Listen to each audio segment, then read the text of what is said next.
এক্সপ্লেনটি শুরু করার আগে আমার একটা বিশেষ অনুরোধ, প্লিজ হাতের সব কাজকর্ম শেষ করে এক্সপ্লেনটি দেখা শুরু করো, কারণ এই মুভিটা এতটাই টানটান উত্তেজনায় ভরপুর যে চাইলেও তুমি আর পরে ভিডিও থেকে চোখ সরাতে পারবে না। বলছিলাম কেজিএফ খ্যাত ডিরেক্টর প্রশান্ত নীলের সদ্য মুক্তি পাওয়া মুভি সালারের কথা, যেন অনেকেই দেখে ফেলেছ আর তার মধ্যে অনেকেরই মুভিটা মাথার উপর দিয়ে গেছে। তবে চিন্তার কোনো কারণ নেই, আমি তোমাদের জন্য মুভিটা এমনভাবে এক্সপ্লেন করেছি যে যাতে পুরো মুভির প্রতিটা বিষয় তোমরা ভালোভাবে বুঝতে পারো। তাই আমার এই বিশেষ পরিশ্রমের বিনিময়ে তোমাদের কাছে এই ভিডিওটিতে 25,000 লাইক চাই। জানি এটা তোমরা অনায়াসেই করে দিতে পারবে। তাই চলো আর পেঁচাল না বাড়িয়ে শুরু করি আজকের মুভি এক্সপ্লেনেশন। মুভি শুরুতেই আমরা দেখতে পাই ইন্ডিয়ার মোস্ট পাওয়ারফুল অঞ্চল খানসারের দৃশ্য। এই ছেলেটির নাম দেবা, যে কিনা একজন সাধারণ ঘরের ছেলে। তবে তার সবচেয়ে কাছের বন্ধু হলো এই খানসারের রাজার ছেলে, যার নাম ভার্দা। এক রাজার ছেলে হলেও সে তার মন থেকে দেবাকে অনেক অনেক ভালোবাসত। তাই তো দেবাও তার জীবনের পরোয়া না করে তাকে সবসময় প্রোটেক্ট করত। এই হলো ভার্দার সৎ ভাই রুদ্রা। রুদ্রা প্রথম থেকে ভার্দাকে দু চোখে দেখতে পারে না। তাই একদিন রুদ্রা তার সৎ ভাই ভার্দার নজ রিং ছিনিয়ে নেয়, যা তাদের রাজকীয় একটি প্রতীক ছিল। এই খবর দেবার কাছে চলে গেলে দেবা সেটা ফিরিয়ে আনার জন্য রুদ্রার কাছে যায়। রুদ্রা জানায়, আমি এটা তখনই দেব যখন তুই বা তোর বন্ধু এই পালোয়ানটিকে মাটিতে ফেলে দিতে পারবি। এখন এত বড় দানবকে হারিয়ে মাটিতে ফেলা একদমই অসম্ভব, কিন্তু দেবা ছিল মারাত্মক খ্যাপাটে আর অত্যন্ত সাহসী। সে তার বন্ধুর জন্য জানও দিয়ে দিতে পারে। যেখানে শক্তি দিয়ে কাজ হবে না, সেখানে অবশ্যই বুদ্ধি হারাতে হবে। তাই দেবা এই পালনটিকে হারানোর জন্য এক বুদ্ধি আটে। দেবা প্রথমে একটি ইলেকট্রিক লাইন কেটে নেয় আর সেই পালনের কাছে গিয়ে তাকে রাগাতে থাকে। পালোয়ান রেগে যেই না দেবাকে মারতে যাবে, ঠিক অমনি দেবা সেই কারেন্টের লাইনে হাত দিয়ে পাকড়ে ধরে আর নিজে শট খাওয়ার সাথে সাথে পালোয়ানটিকেও শট দিয়ে একদম মাটিতে ফেলে দেয়। এই কাহিনী দেখে উপস্থিত সবাই একদম বেকুব বনে যায়। রুদ্রার অফার ছিল তার পালোয়ানকে ফেলতে পারলে নোজ রিং তার। তাই তো পালোয়ানকে মাটিতে ফেলে দিয়ে প্রচন্ড আহত দেবা তার কাছে গিয়ে নোজ রিং চেয়ে বসে। ভয়ে চোটে রুদ্রা তাকে নোজ রিং ফিরিয়ে দেয় আর বুঝতে পারে এই ছেলে সাধারণ কেউ নয়। এ চাইলেই তার বন্ধুর জন্য নিয়ে জীবন বিলিয়ে দিতে পারে। এভাবে তাদের দিন পার হতে থাকলে একদিন খানসারে গৃহযুদ্ধ লেগে গিয়ে দেবাদের দল হেরে যায়, যার ফলস্বরূপ ভার্দার বাবার দলের লোক এসে তার মাকে দেবার সামনে নিপীড়ন করতে চায়। কিন্তু ঠিক সেই সময় ভার্দা সেখানে উপস্থিত হয়ে সবাইকে থামতে বলে। তবে তারা জানায় এই নিয়ম তার বাবা নিজেই করেছিল যে যারা যুদ্ধে হেরে যাবে তাদের সবাইকে শেষ করে দিতে। তখন ভার্দা তার হাতের একটি কড়ি ওই লোককে দিয়ে বলে, আজ থেকে আমার একটি টেরিটরি তোমার। মানে ভার্দা তার নামের একটি অঞ্চল লোকটিকে দিয়ে দেয় বন্ধুর মাকে বাঁচানোর জন্য। ফলে সেই যাত্রায় দেবা ও তার মা বেঁচে গেলে তার মা সিদ্ধান্ত নেয় এই এলাকা ছেড়ে আজীবনের জন্য দূরে কোথাও চলে যেতে। সেই সাথে সাথে দেবাকে প্রতিজ্ঞা করায় যে আর কোনোদিন যেন এই খানসারে সে পা না দেয়। কিন্তু দেবা তার মায়ের কথা না শুনে ভার্দাকে ছুঁয়ে শপথ করে আর বলে, তোর জন্য আমি শিকার হব, না হয় শিকারই হব। তুই যখনই ডাকবি আমি তখনই হাজির হব, এই আমার ওয়াদা। এই বলে সেদিনের পর থেকে দেবা ও ভার্দার দূরত্বের মধ্যে এক বিয়োগ ঘটে। তবে ভার্দা এটা বিশ্বাস করত যে একদিন না একদিন দেবা তার জন্য আবারও খানসারে আসবে, কারণ দেবা হলো ভার্দার সালার বা তার ডান হাত। এরপর মুভির কাহিনী এবার শিফট হয় 2017 সালে দিল্লি শহরে। সেখানে আমরা একজন হ্যাকারকে দেখতে পাই যে কিনা কয়েক বছর ধরে একটা মানুষকে ট্রেস করে চলেছে। আজ হুট করে সে জানতে পারে যাকে সে ট্রেস করছে তার মেয়ে কি ফেক পাসপোর্ট বানিয়ে ইন্ডিয়া আসছে। এখন মেয়েটাকে আর কেন বা পুরো ইন্ডিয়ার দুর্ধর্ষ লোকরা তাকে খুঁজে বেড়াচ্ছে আমরা তা পরেই জানতে পারবো। তাই কিছু কাহিনী মাথার উপর দিয়ে গেল, ধৈর্য ধরে দেখতে থাকো, আশা করি পরে সবকিছু বুঝতে পারবে। যাই হোক, মেয়েটি ইন্ডিয়া আসছে শুনে দেশের কোনায় কোনায় সবাই রেডি হয়ে যায় তাকে ধরার জন্য। এদিকে যার মেয়ে ইন্ডিয়া আসছে তার নাম কৃষ্ণকান্ত। তাকে ধরার জন্য পুরো দেশের বড় বড় মাফিয়ারা গত 7 বছর ধরে অপেক্ষা করছে। এখন এই নিউজ কৃষ্ণকান্তের কাছে পৌঁছানো মাত্রই সে কল দেয় বিলাল নামের একজনের কাছে। সে জানায়, আমার মেয়েকে বহুবার মানা করা সত্ত্বেও সে আমাকে না জানিয়ে ইন্ডিয়া গেছে। এখন যে করেই হোক তুমি তাকে রক্ষা করো। কিন্তু বিলাল জানায় তাকে সব মাফিয়ার কাছ থেকে কেবল একজনই রক্ষা করতে পারবে, আর সে হলো আমাদের মুভির নায়ক দেবা ওরফে সালার। তাই বিলাল সাথে সাথে দেবাকে সব জানালে দেবা ওই মেয়েটিকে এয়ারপোর্ট থেকে উদ্ধার করে তার বাড়িতে নিয়ে যেতে বলে। তার কথা মতো বিলাল তার দলবল নিয়ে গিয়ে এয়ারপোর্টে চলে যায় আদায়া নামের মেয়েটিকে উদ্ধার করার জন্য। তারা প্রথমে পার্কিং এ থাকা মাফিয়াদের গাড়িতে এক্সপ্লোসিভ সেট করে আর মেয়েটিকে মারাত্মক ভেলকি দিয়ে সেখান থেকে উদ্ধার করে নিয়ে আসে। আদায়া এই সব দেখে তো বুঝে উঠতে পারছে না যে কি হচ্ছে এখানে। তার চোখের সামনে পাখির মতন লোক মারা পড়ছে। তাই সে উদ্ধার হয়ে ভয়ে বলতে থাকে, প্লিজ আমাকে পুলিশের কাছে নিয়ে যাও। কিন্তু বিড়াল বলে, এখানে স্বয়ং প্রধানমন্ত্রী আসলেও তোমাকে বাঁচাতে পারবে না। এরপর আধায়ার বাবাকে কল দিলে সে কেবল একটা কথাই বলে, আর তা হলো বিড়াল যা তাকে বলবে তাই যেন সে শোনে। এবার আধায়াকে আনা হয় দেবার মায়ের কাছে। দেবা ও তার মা সেই ছোট্টবেলায় পালিয়ে এসেছে আসামের তিনসুকিয়া গ্রামে, যেটা ইন্ডিয়া ও মায়ানমার বর্ডারে অবস্থিত। দেবার মা সেই থেকে দেবাকে এমন ভাবে লুকিয়ে রেখেছে যে যাতে তাকে কোনো পিঁপড়াল ছুঁতে না পারে। সেখানে আধায় উপস্থিত হলে তাকে একজন ইংলিশ টিচার হিসেবে নিয়োগ দেওয়ার জন্য সেই গ্রামের সরপঞ্চ অনুরোধ করে। বলা ভালো, দেবার মা এখানকার গরিব বাচ্চাদের জন্য একটি স্কুল খুলে রেখেছে। প্রথমে দেবার মা তাকে নিতে চায় না, কারণ তার ভয় অজানা কোনো মানুষ হয়তো তার ছেলের ক্ষতি করতে পারে। কিন্তু আধায়া তাকে কনভিন্স করতে সক্ষম হয় আর দেবার মাও তাকে শিক্ষক হিসেবে নিয়ে নেয়। এদিকে আধায়া তাদের হাত থেকে পালিয়েছে শুনে সেই গ্যাং পুরো পাগলের মতো হয়ে পড়ে। বলে রাখি, এই মাফিয়াদের কাছে পুরো ইন্ডিয়ার প্রতিটি সিসিটিভি ক্যামেরার অ্যাক্সেস রয়েছে, তাই ইন্ডিয়ার কোথায় কি হচ্ছে না হচ্ছে সবকিছুই তারা নজর রাখতে পারে। এদিকে আমরা হায়দ্রাবাদে একটি পাগল প্রায় মহিলাকে দেখতে পাই, যার নাম রাধা রামা। দেখতে তোমাদের কাছে পাগল মনে হচ্ছে, কিন্তু এই মহিলাটি 7 বছর আগে ছিল পুরো ইন্ডিয়ার এক ত্রাসের কারণ। তবে আজ সে যে কারণে পাগল হয়েছে তার পিছনে রয়েছে এই কৃষ্ণকান্তের হাত। কিন্তু সেটা কিভাবে তা জানতে আমাদেরকে অপেক্ষা করতে হবে। যাই হোক, রাধারামা যখন শুনতে পায় কৃষ্ণকান্তের মেয়ে তাদের হাত থেকে পালিয়েছে, তখন সে আরো বেশি ফ্রাস্ট্রেটেড হয়ে পড়ে। রাধারামা যে কত পাওয়ারফুল ছিল তা বোঝানোর জন্য তোমাদের জানিয়ে রাখি, তার যে চাকরানি আছে সে পর্যন্ত চাইলে 4টা স্টেট চালানোর ক্ষমতা রাখত। তাহলে বুঝতেই পারছো চাকরের যদি অবস্থা হয় তাহলে রাধারামা কি জিনিস। যাই হোক, অন্যদিকে একটি দলকে বলা হয় আধায়ার নামে একটি মারা কেস দিতে, যাতে করে তাদের পাশাপাশি পুলিশও তাকে খুঁজতে থাকে। এবার চলো আমরা খানসারের সালার মানে আমাদের নায়ক দেবার সম্পর্কে জেনে নিই। সেই ছোটবেলায় খানসার থেকে চলে আসার পর দেবার জীবনটা যেন একদম পাল্টে গেছে। তবে গত 7 বছর আগে সে এমন এক কাণ্ড ঘটিয়েছে যে পুরো দেশ ও তার বন্ধু একই সাথে শত্রুতে পরিণত হয়েছে। কিন্তু দেবা কি এমন করেছে জানতে চাও? আচ্ছা, একটু পরেই বলছি। দেবা এখন তার মার একদম বাধ্য সন্তান। বর্তমানে সে মেকানিকের কাজ করে। লোহা দিয়ে দেবা চাইলেই যে কোনো কিছু বানানোর ক্ষমতা রাখে। তাদের গ্রামের পাশে রয়েছে কয়লার মাইনিং, সেখানে দেবা তার পুরো দিন একদম নিশ্চুতভাবে কাটায়। তার বন্ধু বলতে এখন সেখানকার এই পিচ্চিগুলো, যাদের সাথে সময় পেলেই সে ক্রিকেট খেলে। এই এলাকার কেউই জানে না যে দেবা কি মারাত্মক চিজ, কিন্তু তার মায়ের মধ্যে দেবাকে নিয়ে যেন সবসময় ভয় কাজ করতে থাকে। যেমন দেবা যদি সন্ধ্যা 6টার মধ্যে বাড়ি না আসে তাহলে তার মায়ের জান উড়ে যাওয়ার মতো হয়ে যায়। অথবা দেবার হাতে যদি সামান্য একটা প্লাস্টিকের ছুরিও তার মা দেখে তাতেও সে ভয়ে কাতর হয়ে পড়ে। কিন্তু কেন এই ভয়? দেবা কি এমন করেছে? একদিন দেখা যায় কিছু গুন্ডা এসে দেবার সামনে আধায়াকে বিশ্রী রকমের টিজিং করতে থাকে। এত বড় দেহে দেবা সেখানে থাকতেও কিসের জন্য দেবা তার কোনো প্রতিবাদ করে না। এই দৃশ্য দেখে আধায়া পুরোই হতবাক হয়ে পড়ে আর ভাবে এ হয়তো কোনো পুরুষই না। তবে সব কিছু থেকে বোঝা যাচ্ছে যে দেবা হলো একটি ঘুমন্ত আগ্নেয়গিরি। যদি একবার সে জেগে ওঠে তাহলে পুরো পৃথিবীকে সে ছাড়খাড় করে দেবে। এবার চলো জেনে আসি এই গ্যাংয়ের পাওয়ার সম্পর্কে, যারা আধায়ার পিছু পড়ে আছে। এরা যে কি পরিমাণ পাওয়ারফুল ব্যক্তি তা জানার জন্য আমরা চলে যাই গুজরাটের একটি পোর্টে, যেখানে $100 মিলিয়ন একটি আর্মস শিপমেন্টের কাজ চলছে। এই আর্মসগুলো হলো রাধারামার, যেগুলো নেপালে পৌঁছে দিতে হবে। বিদেশি যে এজেন্ট রয়েছে সে মাত্র কয়েকজন লোককে দেখে বলে, আরে মাত্র এই কয়েকজন লোক এত অস্ত্র নিয়ে কিভাবে ইন্ডিয়া থেকে পাড়ি দিবে?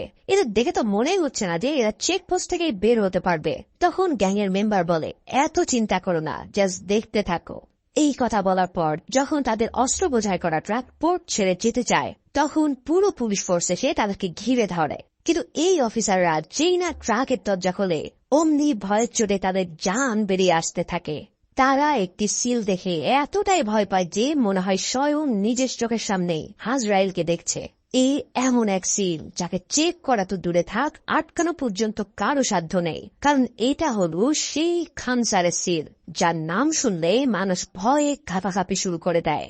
শুধু এই পুলিশ অফিসার না, যখন মিনিস্টারের কাছে চলে যায় যে খানসারের গাড়ি আটক করা হয়েছে, তখন সে পুরো ভয়ে কাঁপতে থাকে আর পুরো দেশে রেড অ্যালার্ট জারি করে যাতে কেউ এই গাড়িভরকে না আটকায়। মানে নিশ্চয় বুঝতে পারছো যে কি ভয়ানক এই খানসার। খানসার যেন পুরো ইন্ডিয়ার মধ্যেই এক অন্য দেশ, যেখানে তাদের নিজেদের আইন কানুনের পাশাপাশি রয়েছে পৃথিবীর মোস্ট অ্যাডভান্স আর্মি ফোর্স ও ওয়েপন, যার ফলে খানসার যা বলে তা পুরো ইন্ডিয়া মাথা পেতে নেয়। তবে এই খানসার নিয়ে আরো বিস্তারিত একটু পরে বলছি। ভিডিওটি এখনো দেখছো মানে নিশ্চয়ই তোমাদের ভালো লাগছে, তাই প্লিজ একে লাইক করে ও সাবস্ক্রাইব করে না থাকলে সাবস্ক্রাইবটা করে দিতে ভুল করে না। এদিকে আধাকে খোঁজার জন্য সবাইকে যখন তারা ছবি পাঠানো হয় তখন সেই টিজিং করা গুন্ডাদের কাছেও তার ছবি চলে যায়, আর তারা সাথে সাথে ইনফর্ম করে যে মেয়েটা তিনসুকিয়াতে আছে। ফলে পুরো টিম বেরিয়ে পড়ে তিনসুকিয়ায় আধাকে ধরার জন্য। সেদিন দেবার জন্য খাবার নিয়ে আসার কাজটা করছিল আধায়া। সে অনিচ্ছা সত্ত্বেও তাকে খাবার দিতে গেলে দেবা তার কাছে সেদিন প্রতিবাদ না করার কারণ ব্যাখ্যা করতে চায়, কিন্তু ততক্ষণে খানসারের লোকজন সেখানে চলে আসে আর তাকে দেবার সামনে এই ধরে নিয়ে যেতে থাকে। এই সব দেখেও দেবা দাঁতে দাঁত চাপিয়ে ঠাই সেখানে দাঁড়িয়ে থাকে কিছু না করে। ঠিক সেই সময় দেবার মা সেখানে উপস্থিত হয়ে এই কাণ্ড দেখতে পেয়ে সেখানে থাকা সব মানুষদের কাছে বলে, আরে এমন কি কোনো পুরুষ নেই যে এই মেয়েটাকে বাঁচাতে পারে? মানে চিন্তা করো, নিজের এমন দামের ছেলে থাকতেও সে অন্যদের কাছে হেল্প চাইতে শুরু করেছে। এই সব দেখে সেখানকার মানুষরাও বলতে থাকে যে তোমার ছেলে কি মেয়ে নাকি যে তাকে বাদ রেখে আমাদেরকে বলছো? তখন সেই গুন্ডারা সিদ্ধান্ত নেয় দেবাকে বাঁচিয়ে না রাখার জন্য। আর তাই তো তারা যখন দেবাকে মারতে আসে তখন তার মা বলে, দেবা আমি এতদিন তোকে যে প্রতিজ্ঞা করেছিলাম আজ তা উঠিয়ে নিচ্ছি। তুই আধাকে ওদের হাত থেকে বাঁচা, হয় তাদের পায়ে পড়, না হয় তাদের গলা নামিয়ে দে। মায়ের এই কথা শুনে দেবা তার বিষ মুরন করে আর শুরু করে এক ভয়াবহ লীলা খেলা। একের পর এক গুন্ডা আসছে আর দেবা তাদের মোট কথা ফু দিয়ে উড়িয়ে দিচ্ছে। দেবার এমন বিষ মুখ দেখে তো পুরো এলাকার পাশাপাশি আধায়াও পুরো শক্ট হয়ে পড়ে। তার কল্পনাতেও সে ভাবতে পারেনি যে দেবা কোন লেভেলের ফাইটার। দেবা খালি হাতে তাদেরকে মেরে একদম গুরু গুরু করে দিতে থাকে আর এক পর্যায়ে সবাইকে খতম করে আধায়াকে উদ্ধার করে নেয়। কিন্তু তারপর দেখা যায় দেব আর মা হন্তদন্ত হয়ে ম্যাপ খুঁজছে যে এবার তারা পালিয়ে কোথায় যাবে, কারণ দেবা ইতিমধ্যে তার বিষ মুড়ে ফিরে এসেছে। তাই সে এখন পুরো পৃথিবীটাকে কেটে কুচি করে দিতে পারে। এখন প্রশ্ন হলো দেবাকে কেন তার মা করাল করিয়েছিল যে আর ভায়োলেন্স না করাতে। এখন সেই উত্তরের দেখাও মিলবে খুব শীঘ্রই। এদিকে আধায়াকে পাওয়া গেছে শুনে মাফিয়া গ্যাং সেই আর্মস শিপমেন্টকে খবর দেয় আর বলে এই ট্রাক নিয়ে বর্ডার পার হয়ে যাওয়ার সময় যেন তারা মেয়েটিকেও তুলে নেয়। সেই আদেশ পেয়ে তারা পথে যাওয়ার সময় আধায়া ও বিলালকে নিয়ে তাদের গাড়িতে ওঠায়। গাড়িতে ওঠার সময় তারা আধায়ের গায়েও সেই খানসারের সিল মেলে দেয়। বিলাল যখন আধায়ের হাতে সেই সিল দেখতে পায় তখন তার চোখ একদম বড় বড় হয়ে পড়ে। তবে তাকে ধরে নিয়ে যাওয়ার সময় দেবার মা সেটা দেখে ফেলেছিল। সে কোনোভাবে চায় না তার ছেলে আবারও কোনো নতুন ঝামেলায় জড়ায়। কিন্তু দেবার মা মেয়েটির প্রতি মায়া অনুভব করে আর তাই তো সে নিজে দেবাকে আদেশ দেয় তাকে বাঁচিয়ে আনার জন্য। এই আদেশ পেয়ে দেবা তার সব অ্যাডভান্স ওয়েপন নিয়ে হাজির হয় সেই গাড়িবহর থামানোর জন্য। জাস্ট চিন্তা করো, যে গাড়িবহরকে থামানোর সাধ্য কোনো মানুষের নেই সেই সিলমার গাড়িকেই থামাতে যাচ্ছে দেবা। তার মানে কি ভয়াবহ এক কাণ্ড ঘটতে চলেছে তা নিশ্চয়ই অনুমান করতে পারছো। অন্যদিকে দেখা যায় যাকে ধরার জন্য এত কিছু করা মানে সেই কৃষ্ণকান স্বয়ং এসে উপস্থিত হয়েছে রাধা রামা ও তার চাকরানী কানিমার কাছে। আরে কাহিনী কি, এ তো মেঘ না চাইতেই জল। কৃষ্ণকান বলে আমি এসে গেছি, আমাকে মারো কি তোমার মেয়েকে ছেড়ে দাও। তখন কানিমা বলে তোকে তো মারবই, কিন্তু তার আগে তোর সামনে তোর মেয়েকে মারবো। তখন কৃষ্ণকান্ত বলে তুই যদি জানতে পারিস আমার মেয়ে এতদিন কার কাছে ছিল তাহলে তুই তাকে নিজেই ছেড়ে দিবি। তখন কৃষ্ণকান্ত যেই না দেবার নাম বলে সাথে সাথে কানিমা ভয়ের চোটে কাঁপতে শুরু করে দেয়। এ যেন সাক্ষাৎ যমদূতের নাম শুনেছে সে। মানে যাদের দেখে পুরো ইন্ডিয়া কাঁপে তারাও এবার দেবার নাম শুনে কাঁপাকাঁপি শুরু করে দিয়েছে। অর্থাৎ দেবা হলো এই মাফিয়াদের চেয়েও অনেক বড় ত্রাসের নাম। বাইরে ভাই, ডিরেক্টর এই মুভিতে যেভাবে দেবার ক্যারেক্টার ডেভেলপ করেছে তা এক কথায় মাস্টারপিস। এদিকে দেবা পৌঁছে যায় সেই ভ্যালিতে আর উপর থেকে রকেট লঞ্চার দিয়ে পুরো এলাকা তামা করে দিতে থাকে। তার বানানো কাস্টম মেশিন গান দিয়ে পাহাড়ের উপর থেকে ছিন্ন ভিন্ন করতে থাকে পুরো গ্যাংকে। এরপর নিচে নেমে এসে দেবা তার রাইফেল দিয়ে শুরু করে এক মহাতাণ্ডব। খানসারের গাড়ি আটকিয়েছে বিধায় পুরো দল তার উপরে আক্রমণ করে, কিন্তু যে কাজ করতে পারে তাহলে বোঝে সে আবার কি চিজ। দেবা তাদের উপর জমের মতো চড়াও হয় আর খুবই নিষ্ঠুরভাবে তাদেরকে শেষ করতে থাকে। এদিকে দেবার নাম শুনে কানিমা পাগল হয়ে গেলেও রাধা রামা এবার পাগল থেকে ভালো হয়ে যায় আর হাসতে হাসতে বলে আমি জানতাম তোর মেয়েকে আমাদের হাত থেকে কেবল দেবাই বাঁচাতে পারে, তাই আমি বুদ্ধি করে খানসারের সিল লাগানো গাড়িতে ওকে উঠতে বলেছি। আমি জানি দেবা মেয়েটিকে বাঁচানোর জন্য এই গাড়ি আটকাবে, আর গাড়ি আটকালে কি হবে তা তো তুই ভালো করেই জানিস। এই গাড়ি হলো খানসারের রাজা ভার্তারাজ মান্নারের, যে কিনা একসময় দেবার বন্ধু ছিল। কিন্তু এখন যেহেতু দেবা তার গাড়ি আটকিয়েছে, তাহলে এবার তাদের মধ্যে ক্ল্যাশ শুরু হবে, আর এই যুদ্ধে একজন না একজন মারা তো পড়বেই। এদিকে ভারদার কাছেও এই খবর পৌঁছে যায় যে কিনা এখন খানসারের রাজা। সে বলে, আমি জানি দেবা ছাড়া এই গাড়ি আটকানোর সাহস আর কারোরই নেই, কিন্তু গাড়ি আটকানোর নিয়ম অনুসারে এখন তাকে মরতে হবে, কারণ এই নিয়ম দেবা নিজেই বানিয়েছে। তার মানে বুঝতে পারছো, এই সিলমোহর ও খানসারের নিয়ম স্বয়ং দেবাই বানিয়েছিল। অর্থাৎ দেবা হলো খানসারের এক বিশাল বড় পার্ট, যার কারণে সেখানে থাকা সবাই যখন দেবার হাতে ট্যাটু দেখতে পায়, তখন সবাই ভয়ের চোটে সেখান থেকে পালিয়ে যাওয়া শুরু করে। ভাইরে ভাই, এখানে যে প্লট টুইস্ট ডিরেক্টর সাথে দিয়েছেন তার কোনো তুলনায় হয় না।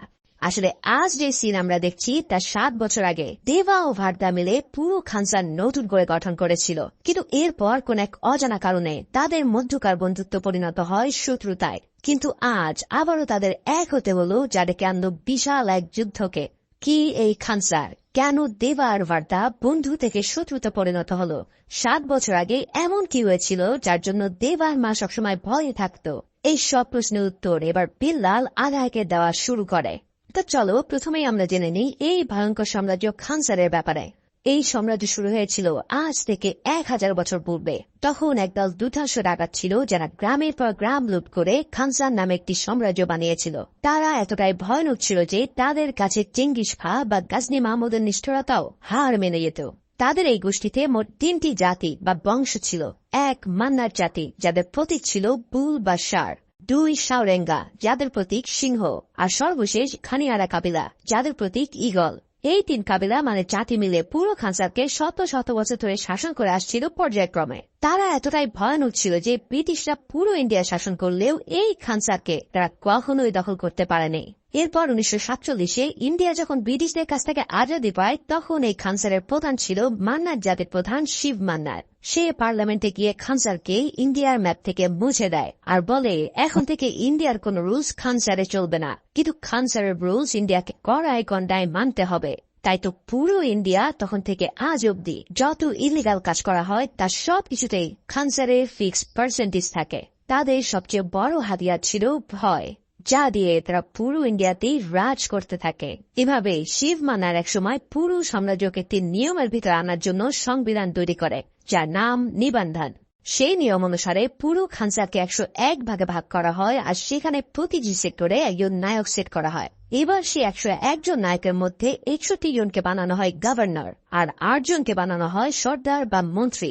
সেই সাথে সাথে শিব মান্নার হয় এই খানসারের কর্তা বা রাজা। কিন্তু 1985 সালে শিব মান্নার মারা গেলে নিয়ম অনুসারে এবার রাজা হওয়ার কথা ছিল সাওরেঙ্গা বংশের লিডার, যার নাম ধারা। কিন্তু শিব মান্নারের ছেলে রাজা মান্নারের নিয়ত খারাপ হতে থাকে, তাই সে কোনোভাবেই তার বাপের আসন হাতছাড়া করতে চায় না। ফলে সে সিদ্ধান্ত নেয় রাতের আধারেই পুরো সাওরেঙ্গা বংশকে খতম করে দেওয়ার। কারণ সাওরেঙ্গারা অন্যদের চেয়ে গায়ে গোত্রে অনেক বেশি শক্তিশালী ছিল, তাই তাদের ঘুমের মধ্যে মানা ছাড়া তাদের সাথে পেরে ওঠা কোনোভাবেই সম্ভব নয়। তাই রাজমান্নারের চক্রান্ত অনুসারে বৃদ্ধ থেকে শুরু করে সদ্য জন্ম নেওয়া বাচ্চাকেও তারা হত্যা করে বসে। কারণ তাদের কথা হলো, একজন সাওরেঙ্গাও যদি বেঁচে থাকে তাহলে তারা কোনো না কোনো দিন প্রতিশোধ নিতেই আসবে। যাই হোক, এই নৃশংসতার পর রাজা মান্নার খানসারের চারিদিকে বিশাল উঁচু দেওয়াল দেয় আর নিজের জন্য দুর্ভেদ্য আর্মি ফোর্স গঠন করে। এরপর রাজমান্নার সেই 8টি মন্ত্রী আসনের মধ্যে থেকে 5টি দিয়ে দেয় খানিয়ারা বংশকে, আর বাকিগুলো ভাগ করে তার নিজের লোকের মধ্যে।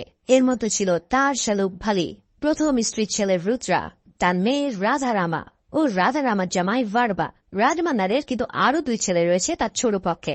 ভারদা রাজামান্নার হলো তাদেরই একজন, কিন্তু সে ছোটবেলায় নিজের বন্ধুর জন্য একটি টেরিটরি দিয়ে দেওয়ার কারণে ভারদাকে এই সব কিছু থেকে রাজমান্নার বঞ্চিত করেছিল। যাই হোক, এভাবেই রাজমান্নার তার শাসন কায়েম করতে থাকে, আর একদিন রাজমান্নার বিশেষ কাজের জন্য খানসারের বাইরে যাওয়ার জন্য প্রস্তুতি নেয়। তবে তার অবর্তমানে সে রাধারামাকে অস্থায়ী রাজা বানিয়ে যায়। এই সিদ্ধান্তে রাধারামা বেশ নাখোশ ছিল, কারণ রাজা যদি খানসারের বাইরে যায় তাহলে আশেপাশে থাকা শকুনেরা যে কোনো কিছুই করতে পারে। এদিকে রাজমান্নারের জামাই ভাইবা তাকে একটি প্রশ্ন করে। সে বলে, আপনি রুদ্রাকে সর্দার বানিয়েছেন, কিন্তু ভারদাকে আপনি সবকিছু থেকে বঞ্চিত করেছেন। সে তো আপনারই রক্ত। আমি জানি আপনি তার উপরে রাগ করলেও এখনো তাকে অনেক ভালোবাসেন। এখনো খাবার টেবিলে একটি সিট আপনি খালি রাখেন ভারদার জন্য। তাই আমি চাই আপনি ওর সব ভুল মাফ করে আবারও ওকে একটি সুযোগ দিন। এই সব কথা শুনে রাজমান্নারও বুঝতে পারে আসলেই তো এতদিন আমি ভার্দার উপরে অন্যায় করেছি। তাই সে সিদ্ধান্ত নেয় ভার্দাকে সে বেঁচে থাকাকালীন এই সাম্রাজ্যের একজন সর্দার বানাবে। তাই রাজ বৈঠকে রাজমান্নার বলে, তোমাদের মন্ত্রীদের 8 সিটের মধ্যে একটি সিট আমি ভার্দার জন্য চাই। সেটার জন্য রাজমান্নার এবার রাঙ্গা নামে একজন মন্ত্রী সিট চেয়ে বসে। রাঙ্গা তো এই সিদ্ধান্তেই একদম ভ্যাবাচাকা খেয়ে যায়, কিন্তু রাজার সিদ্ধান্তে বাইরে যাওয়ার সাহস তার কোনোভাবেই নেই। ফলাফল রাজমান্নার বলে, আমি বাইরে থেকে আসার পরেই ভার্দা এই খানসারের একজন সর্দার হবে। তবে এই সিদ্ধান্তে পুরো মন্ত্রিসভাই যেন একদম বিষিয়ে ওঠে, বিশেষ করে রুদ্রা। সে ছোটবেলা থেকে ভার্দাকে একদমই সহ্য করতে পারত না, তাই সে রাঙ্গাকে খান পড়া দিয়ে খেপিয়ে তুলতে থাকে। সে বলে, জানিস রাঙ্গা, এতজন থাকতেও তোর সিটি কেন রাজমান্নার চেয়ে বসলো? কারণ তোর বাপকেই আজ থেকে 25 বছর আগে ভার্দা তার কড়ি দিয়ে দিয়েছিল, তাই ভিক্ষা দেওয়া টেরিটরি আবারও তোর কাছ থেকে ছিনিয়ে নেওয়া হলো। এসব কথার মাঝে জামাইবাবু ভার্বা এবার আবারও এক প্যাচ লাগায়। সে বলে, এই সাম্রাজ্যের যে সংবিধান বা নিবন্ধন আছে সেখানে বলা হয়েছে যে যার সবচেয়ে বেশি শক্তি সে এই রাজ্যের মালিক হবে। তাই তুমি যদি রাজমান্নারের চেয়ে শক্তিশালী হতে পারো তাহলে এই কুর্সি তোমার হয়ে যাবে। এখন এই চেয়ার তোমার নিজের করে রাখার একটা মাত্রই উপায় আছে, আর তা হলো ভার্দাকে প্রাণে শেষ করে দেওয়া। ভার্দায় যদি না থাকে তাহলে রাজমান্নার কাকে সর্দার বানাবে? এই সব কথা শুনে রুদ্রা ও রাঙ্গা তাদের নিয়ত চেঞ্জ করে ফেলে আর ভার্দাকে আজ রাতে খতম করার প্ল্যান বানায়। মানে বুঝতেই পারছো, এই জামাইবাবু ভার্বা রাজার নিজের লোক হয়েও তাকে তলে তলে পিঠে ছুরি মারতে চলেছে। যাই হোক, প্ল্যান ফিক্স হয়ে গেলে রুদ্রা ও রাঙ্গা মিলে ভার্দার যে এলাকা ছিল তা পুরো কেটে কুচি কুচি করতে থাকে। এক পর্যায়ে ভার্দাকে তারা আটক করে আর তাকেও শেষ করে দিতে উদ্যত হয়। কিন্তু ঠিক তার আগ মুহূর্তেই রাধা রামার রাজপ্রাসাদের ঘণ্টা বাজিয়ে দেয় আর সিজ ফায়ার জারি করে। এখন এই ঘণ্টা বাজালে কারোর ক্ষমতা নেই যুদ্ধ বা ফাইটিং চালিয়ে যাওয়া। তাই সেবারের মতো ভার্দাকে মারতে না পেরে তারা রাজপ্রাসাদে ফিরে গিয়ে মুখোমুখি হয় রাধা রামার। রাধা রামা বলে, আমি জানতাম আমার বাপ না থাকলে তোরা এই সবই করে বেড়াবে, তাই আজ থেকে আমি অনির্দিষ্টকালের জন্য সিজ ফায়ার জারি করলাম, যাতে এই খুন খারাপি তোরা বন্ধ করিস। তোমাদেরকে জানিয়ে রাখি, সিজ ফায়ার হল যুদ্ধক্ষেত্রে যুদ্ধবিরতির আদেশ। মানে এই সিজ ফায়ার জারি থাকলে কোনো পক্ষই আর যুদ্ধে জড়াতে পারবে না। তবে রুদ্রা বলে, আমি মাত্র 9 দিনের জন্য সিজ ফায়ার মেনে নেব। এরপর একটি ভোটিং হবে সিজ ফায়ার তুলে নেওয়ার জন্য। যদি ওই ভোটিং এ সিজ ফায়ার তুলে নেওয়ার পক্ষে বেশি ভোটিং হয় তাহলে এই সিংহাসন আমি আমার নিজের করে নেব। এই বলে রুদ্রা ও রাঙ্গা সম্মুখ বিদ্রোহ করে চলে যায় নিজের দল একত্রিত করতে। এই কাণ্ডে পুরো খানসার যেন থমথমে হয়ে যায় আর সবাই প্রস্তুতি নিতে থাকে এক ভয়ঙ্কর যুদ্ধের জন্য। প্রতিটা মন্ত্রী তাদের লড়াইয়ের জন্য পৃথিবীর বিভিন্ন দেশ থেকে আর্মি আনা শুরু করে। কেউ আনে রাশিয়ান আর্মি, কেউ আবার আনে আফগানিস্তানের ভয়ানক আর্মিকে। এভাবে সবাই নিজেদের আর্মি নিয়ে আসলেও ভার্দার জন্য যুদ্ধ করার জন্য সে কাউকেই ডাকতে পারে না। ভার্দা চিন্তা করতে থাকে এই যুদ্ধে জেতার জন্য সে কাকে আনবে। তখন ভার্দার ছোট ভাই বলে, সব সর্দাররা পৃথিবীর ভয়ঙ্কর সব আর্মিদের নিয়ে এসেছে, তাদের কাছে আছে আধুনিক সব অস্ত্রশস্ত্র। ভাই আমাকে বল, আমাদের আর্মি কবে আসবে? কিন্তু এ সব কিছুর উত্তর ভার্দার কাছে নেই। ভার্দা কেবল একজনকেই চেনে, আর সে হল দেবরাথা। কারণ ছোটবেলায় দেবা তাকে কথা দিয়েছিল যে যখনই সে ডাকবে সে তার সামনে এসে হাজির হবে। তাই ভার্দা বিশ্বাস করে যে দেবা যদি তার পাশে থাকে তাহলে তার সামনে কোনো আর্মি দাঁড়াতে পারবে না। তাই ভার্দা তার গাড়িতে একটা মাত্র সিট ফাঁকা রেখে বেরিয়ে পড়ে দেবাকে আনার জন্য। গুজরাটের এক অঞ্চলে গিয়ে ভার্দার এবার দেখা হয় দেবার সাথে। দেবা এতদিন পর তার বন্ধুকে দেখতে পেয়ে আবেগে জড়িয়ে ধরে আর বুঝতে পারে নিশ্চয়ই ভার্দার কোনো বড় বিপদ হয়েছে। দেবার মাও ভার্দাকে দেখে আবেগে আপ্লুত হয় আর ঠিক ছোটবেলার মতো নিজ হাতে খাইয়ে দেয়। এরপর ভার্দা দেবাকে সব কথা খুলে বললে দেবা বলে, দাঁড়া, আমি আমার মার কাছ থেকে পারমিশন নিয়ে আসি। প্রথমে তার মা রাজি না থাকলেও সেদিনের ভার্দা সেই উপকারের কথা মনে পড়ে যায় আর দেবাকে তার সাথে যাওয়ার জন্য অনুমতি দেয়। অনুমতি পাওয়ার পর ভার্দা দেবাকে নিয়ে ছুটে চলে খানসারের দিকে। সবাই যেখানে শত শত দুর্ধর্ষ আর্মি নিয়ে এসেছে সেখানে ভার্দা কেবল একজনের উপরে ভরসা রেখেছে, আর সে হল তার সালার দেবা। এই প্রথম 25 বছর পর দেবা আবারও পা দেয় সেই ভয়ঙ্কর জায়গায় যেখান থেকে তাকে প্রাণ নিয়ে পালিয়ে আসতে হয়েছিল। ভার্দা কেবল একজনকে এনেছে দেখেই তার ভাইয়ের আগে ফিরে পড়ে। এই একজন মানুষ তাদের এমন কি করতে পারবে? কিন্তু ভার্দা তো জানে দেবা কি জিনিস। একবার যদি সে তাণ্ডব শুরু করে তাহলে এই পুরো খানসারকে সে আস্ত গিলে খাবে। এদিকে ভোটিং এর এখন 7 দিন বাকি। এই সময়ের মধ্যে চাইলে রুদ্রা ভার্দাকে শেষ করতে পারছে না, কিন্তু তাকে তো আর মুক্ত পাখির মতো আরাম করতে দেওয়া যায় না। তাই সে সর্দার নারায়ণের ছেলে বিষ্ণুকে পাঠায় তার ঘুম হারাম করে দেওয়ার জন্য। নারায়ণ ছিল খারিয়ানা বংশের প্রধান, আর সে চাইতো তার ছেলেও যেন পরবর্তীতে সর্দার হয়। রুদ্রার কথা মতো বিষ্ণু প্রতিদিনই বার্তার উপর অত্যাচার ও অপমান করতে থাকে। কখনো মাঝরাতে আতশবাজি ফুটিয়ে, আবার কখনো মুখের সামনে থেকে ভাত কেড়ে নিয়ে বার্তাকে চরম লেভেলের অপমান করতে থাকে। এই সব দেখেও ভার্দার কিছুই করার ছিল না, কারণ সে যদি এখন কোনো ঝামেলায় জড়াতো তাহলে সিজ ফায়ারের আইন অনুসারে সে কখনোই আর সর্দার হতে পারবে না। কিন্তু দেবার সামনে ভার্দাকে এমন করে প্রতিনিয়ত হেয় প্রতিপন্ন হওয়ার জন্য দেবার রক্ত গরম হতে থাকে। কিন্তু ভার্দা তাকে বারবার হাত চেপে ধরে থামিয়ে দেয়। তবে ভার্দা নিজেও জানে না যে এই দেবাকে কতক্ষণ পর্যন্ত দমিয়ে রাখতে পারবে, কারণ একবার যদি দেবা তার তাণ্ডব শুরু করে তাহলে পুরো খানসারকে সে একদম জ্বালিয়ে পুড়িয়ে দেবে। এভাবেই ভোটিং এর দিন প্রায় কাছে আসতে থাকলে রাধা রামা ও তার মামা মিলে হিসাব করতে থাকে যে ভোট কোন দিকে পড়বে। তারা চায় যেন সিজফায়ার বহাল থাকে, আর অন্যদিকে রুদ্রা চায় সিজফায়ার তুলে নিতে। তাই রুদ্রা খানিয়া বংশের লোকজনদের মধ্যে ভীতি তৈরি করে তাদেরকে কনভিন্স করতে থাকে যাতে তার পক্ষে ভোট দেওয়া হয়। এদিকে রুদ্রা তার টিমে পণ্ডিত নামের একজন লোককে বাইরে থেকে নিয়ে আসে। এই পণ্ডিতকে দেখতে কোনো ভয়ঙ্কর মনে না হলেও সে যে কোনো বড় ব্যাক হিস্ট্রি আছে তা আমরা মুভিতেই বুঝতে পারে। বলা হয় পণ্ডিত এতটাই বিভৎস যে তার বুদ্ধি ও শক্তি দিয়ে পুরো খানসারকে সে উলট পালট করে দিতে পারে। অন্যদিকে নারায়ণের ছেলে বিষ্ণু চরিত্র ছিল পশুর চেয়েও জঘন্য। খানসারে মারা নামের একটি অঞ্চল ছিল যেখানে এক উপজাতিদের পেলে পুষে বড় করা হতো শুধুমাত্র মনোরঞ্জনের জন্য।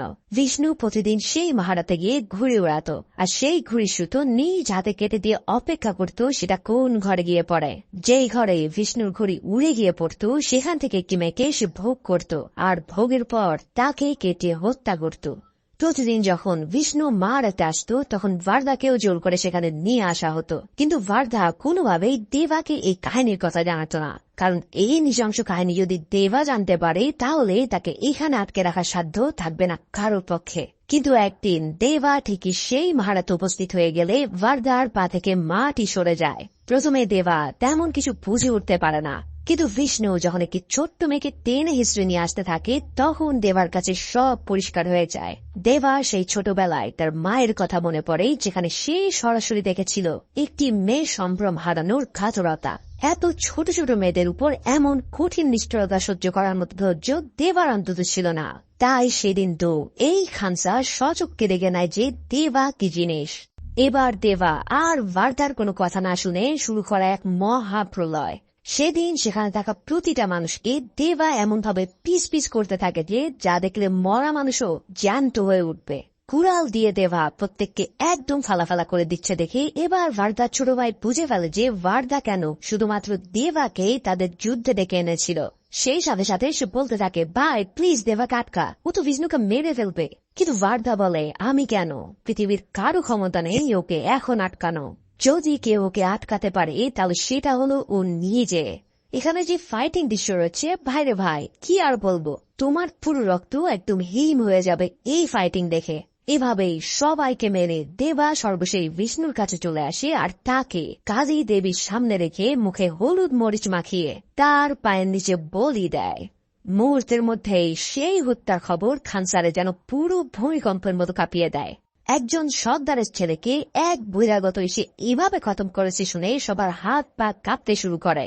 এই অপরাধে খানসারের আর্মি তাদের সবাইকে জেলে ধরে নিয়ে যায়, আর পরের দিন তাদের বিচার হবে বলে সিদ্ধান্ত নেয়। এদিকে রাধা রামা নারায়ণকে সান্ত্বনা দেয় আর বলে, দেখো তোমার ছেলেকে খুন করেছে দেবা, এখানে ভার্দার কোনো দোষ নেই, তাই আমি আশা করব তুমি ভার্দার পক্ষেই থাকবে। কিন্তু রুদ্রা তাকে খেপিয়ে দেয় আর বলে, এই ভার্দাই দেবাকে ডেকে এনে তোমার ছেলেকে হত্যা করেছে। এই সব শুনে নারায়ণ অনেক খেপে যায় ভার্দার উপর। এদিকে বিচারের দিন এলে সব গার্ডদেরকে বিচারকের রুমে ম্যাগাজিন খুলে ঢুকতে বলা হয় যাতে কোনো ধরনের কোনো অপ্রীতিকর ঘটনা না ঘটে। বিচার শুরু হলে নারায়ণ চলে যায় ভার্দাকে মৃত্যুদণ্ড দিতে। তখন দেবা তার হাত পায়ে পড়তে থাকে আর বলে, আমি তোমার ছেলেকে মেরেছি, প্লিজ তুমি ভার্দাকে ছেড়ে আমাকে মারো। এদিকে ভার্দাও দেবাকে বাঁচানোর জন্য মিথ্যা বলতে থাকে। এক পর্যায়ে নারায়ণ খেপে গিয়ে যেই না ভার্দাকে আঘাত করতে যাবে ঠিক সেই সময় নিজের প্রাণপ্রিয় বন্ধুর গায়ে হাত দেওয়ার কারণে সে এক কোপে নারায়ণের হাত কেটে নেয়। ভাই রে ভাই, জাস্ট চিন্তা করো দেবা এটা কি করলো। এক সর্দারকে সে সবার সামনে জাস্ট খেয়ে দিল। এই কাণ্ড দেখে সেখানকার আর্মিরা ভয়ের চোটে ঠিকমতো গানের মধ্যে ম্যাগাজিন রিলোড করতে পারছিল না। দেবা বলতে থাকে, তোদের বলেছিলাম ওর গায়ে হাত না দিতে, কিন্তু এরপরেও যখন বাকিরা এসে তাকে মারতে উদ্যত হয় তখন দেবা বলে ওঠে, প্লিজ আই কাইন্ডলি রিকোয়েস্ট। আর এই বলে এবার সে তরোয়ালের এক কোপে নারাঙের মাথা কেটে নামিয়ে দেয়।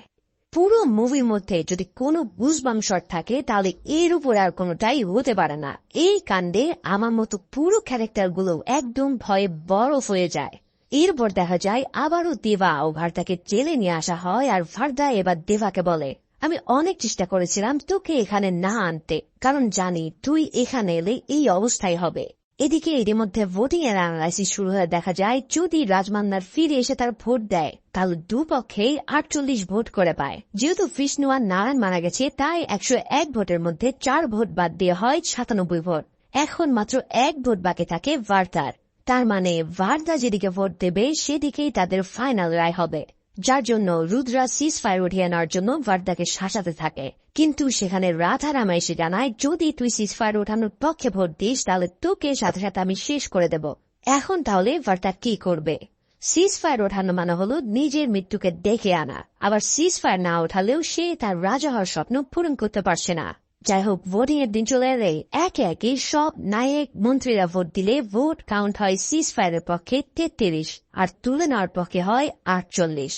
ঠিক সেই সময় রাজমান্নার হুট করে খানসারে ফিরে আসে, আর সে তার 15 ভোট দিয়ে দিলে দুপক্ষের ভোটই 48-48 হয়ে যায়। এবার শুধু বাকি থাকে ভার্দার ভোট, সেটা যেদিকে যাবে সেদিকেই জয়লাভ করবে। ভার্দা আগে থেকেই দেবাকে জানিয়েছিল যে সে কোন দিকে ভোট দেবে। দেবা বলেছিল, আমি চাই এই পুরো খানসার তোর হোক, আমি তোর পাশে আছি, তাহলে তুই জানিস তোকে কোন দিকে ভোট দিতে হবে। মানে তোমরাও বুঝতে পারছো যে ভার্দা এবার ভোট দেবে সিজ ফায়ার ওঠানোর পক্ষে। ঠিক সেভাবেই ভার্দা যখন তার ভোটিং সিজ ফায়ার তুলে দেওয়ার পক্ষে দিয়ে দেয় তখন এই কাণ্ডে রাধারামা ও রাজমান্নার পুরোই শক্ট হয়ে পড়ে। আরে যাকে বাঁচানোর জন্য সিজ ফায়ার রাখতে চাইছি সেই কিনা সিজ ফায়ারের বিপক্ষে চলে গেল। আসলে ভার্দা চায় রক্তের বন্যা বই দিয়ে এই খানসারকে নিজের করে নেওয়ার জন্য। তাই ভোটিং হয়ে গেলে ঘোষণা হয় আজ রাত 12:01 পর থেকে খানসারের সব সিজ ফায়ার উঠে যাবে। ফলে এবার শুরু হবে খানসার দখল করার জন্য এক তুমুল লড়াই। একদিকে রাতারামা ও রাজমান্না, অন্যদিকে রুদ্রা, রাঙ্গা, এমনকি তার মামাও। কে এবার রাজ করবে এই খানসারকে? এই যুদ্ধে যে জিতবে সেই হবে খানসারের পরবর্তী রাজা। তাই তো সবাই সবার ঘাটকে অ্যালার্ট করে দেয় এক মহা যুদ্ধের জন্য। এদিকে রাঙ্গার খুব শখ ছিল যে ভার্দাকে নৃশংসভাবে হত্যা করার। রাঙ্গা 100 জন মানুষকে ড্রাগস দিয়ে জীবিত জম্বি বানিয়ে রেখেছিল। তাই সে প্ল্যান করে এই জম্বিদের মধ্যে ভার্দাকে ছেড়ে দিয়ে তাকে শেষ করে দেবে। তাই সেই অনুসারে ভার্দাকে নিয়ে যাওয়া হয় ওই জম্বির আস্তানায়, আর সব মানুষরূপী জানোয়ারদের মধ্যে তাকে লেলিয়ে দেওয়া হয়। এদিকে দেবা সহ তার সকল লোকজনদেরকে ধরে আনা হয় জবাই করার জন্য। সেখানে সবাইকে শুয়ে তাদের পাশেই তলোয়ার ধার দেওয়া শুরু করে তারা। এটা দেখে দেবা বলে, এভাবে ধার দিলে কেবল চামড়াই কাটবে, আরো ভালো করে ধার দে যাতে হাড়টি পর্যন্ত কেটে যায়। এই বলে সে এক মহিলার কাছে যায় তার হাতে একটি ট্যাটু আঁকাতে। সে বলে, আমার চোখে তুই যা দেখছিস সেটা আমার হাতে আঁক। মহিলাটি তার চোখ দেখে বুঝতে পারে যে এর চোখে রয়েছে ড্রাগনের ছবি, যা পুরো খানসারকে জ্বালিয়ে দেবে। তাই সে ট্যাটু আঁকতে থাকে। আর যেই না তারা সবাইকে জবাই করতে যাবে ঠিক সেই সময় দেবা তাদের সাথে কি করেছিল তা হয়তো আর বলা লাগবে না। এদিকে ভার্দা একাই সেসব জম্বিদের মারতে মারতেই যখন ক্লান্ত হয়ে পড়েছিল তখন সেখানে উপস্থিত হয় দেবা। দেবা এসে সবগুলোকে সেই তরোয়াল দিয়ে কচু কাটার মতন কাটতে শুরু করে। এরপর দুজন মিলে সেই জম্বিদেরকে সাফ করার পর রাঙ্গাকেও সহি সালামতে উপরে পাঠিয়ে দেয়। এরপর আমরা দেখতে পাই রাজমহলের রাজমান্না তার মেয়ে রাধারামার সাথে আলাপ করছে। সে জানায়, তুমি কি জানো আমি কেন বাইরে গিয়েছিলাম? আমি জানতে পারি বিশাল এক অস্ত্রের অর্ডার আমাদের এখান থেকে করা হয়েছে, কারণ কেউ একজন চায় আমার চেয়ে শক্তিশালী হওয়ার জন্য। কিন্তু তার চেয়েও সবচেয়ে ভয়ের ব্যাপার হলো তোমার স্বামী ভার্বা, কারণ ভার্বা আসলে মান্নার বংশের কেউ না। সে এতদিন আমাদের সাথে মান্নার হওয়ার নাটক করেছে। মূলত সে হলো আমার 25 বছর আগের শত্রু সাওরঙ্গা বংশের বংশধর। আমি সেদিন সবাইকে শেষ করতে বলেছিলাম, কিন্তু সেদিন ভার্বাসহ আরো অনেক সাওরঙ্গাকে টানেলে লুকিয়ে রাখা হয়েছিল। আমি জানতাম একজন সাওরঙ্গা যদি বেঁচে থাকে তাহলে ঠিকই তারা বদলা নেবে। আজ ঠিক তাই হতে চলেছে। তখন আমরা একজন লোককে দেখতে পাই যে কিনা এই সব কথাবার্তা রাজমান্নারকে বলেছিল। সে বলে, আমরা এতদিন অপেক্ষায় ছিলাম তোদের শেষ করার জন্য, আজ সে সময় চলে এসেছে। তোর মনে আছে সারেঙ্গাদের সর্দার ধারার কথা? তারই তো রাজা হওয়ার কথা ছিল সেদিন, কিন্তু তুই সবাইকে মেনে তা হতে দিসনি। তবে সেদিন ধারা মারা গেলেও তোর ছেলে ভার্ধা তার বাচ্চা ও স্ত্রীকে বাঁচিয়ে দিয়েছিল। তার মানে সে আর কেউই নয়, সে হলো সারেঙ্গা বংশের উত্তরাধিকারী ও এই রাজ্যের হকদার রাজা সালা দেবরাথার রাইসার। ভাইরে ভাই, টুইস্ট কাকে বলে একবার চিন্তা করো। দেবা একজন সারেঙ্গা আর এই খানসারের আসল উত্তরাধিকারী, কিন্তু দেবা এখানে এসেছে তার বন্ধুর ওয়াদা রক্ষার জন্য, তাকে খানসার উপহার দেওয়ার জন্য। কিন্তু এই খানসার তো তারই প্রাপ্য। এখন তাহলে দেবা কি করবে? সে কি জানায় তার বাবাকে সেদিন হত্যা করেছিল এই ভার্ধার বাবা রাজমান্নার? যদি সে এই সব কিছু জানে, তাহলে এখন সে কোন দিকে যাবে? জীবন বাঁচানো বন্ধুর দিকে, নাকি তার বাবার হত্যার প্রতিশোধ নিতে? মুভির প্রথম অংশে আমরা যা দেখেছিলাম তা ছিল এই ঘটনার 7 বছর পরের কাহিনী। তার মানে এর মধ্যে দেবা তার বন্ধু ভার্ধাকে খানসারে বসিয়েছিল, আর কোনো এক কারণে দুজনের শত্রু হয়েছিল। তবে এমন কি হয়েছিল এরপর? কেন রাতারামা তার বাপের সহকারী কৃষ্ণকান্তকে খুঁজে বেড়াচ্ছিল? আর কেনই বা দেবার সবকিছু জানার পরেও ভার্ধার গাড়িতে হামলা করে এক নতুন যুদ্ধ শুরু করলো? উফ, এসব জটিল প্রশ্নের উত্তর মিলবে সালার পার্ট 2-তে।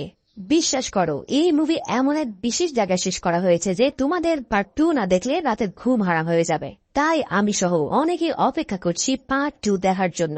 পার্ট 2 এলে আমিও তাই হাজির হয়ে যাব এর এক্সপ্লেনেশনের জন্য। তো সেই পর্যন্ত সবাই ভালো থাকো আর সুস্থ থাকো। সেই সাথে সাথে চ্যানেলে নতুন হয়ে থাকলে সাবস্ক্রাইবটা করে দিও। ধন্যবাদ।